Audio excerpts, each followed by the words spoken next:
At the end of this course, let's look at the view modes.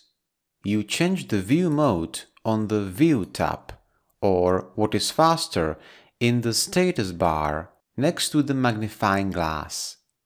There are three basic view modes: Normal mode, Page Layout mode, and Page Break Preview mode. The mode we are in now, and it is also the most common, is called Normal. We don't see any edges in it and we just work with cells as usual. The Page Layout mode looks almost like individual papers which are then printed. You can also see in front of you how the table will fit on the page. You can resize the table, change the contents of the cell, and change the contents of headers or footers, for example.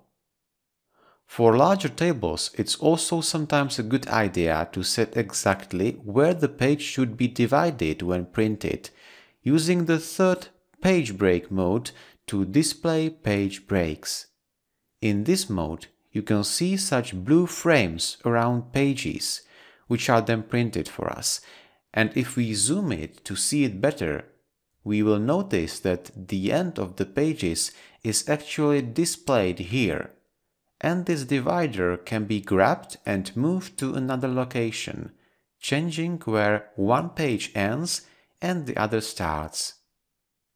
When we are done, we will return to normal mode and continue working. That's all in this basic course. I highly recommend following the intermediate course. Thanks for watching, give a like, subscribe, and see you in next tutorials.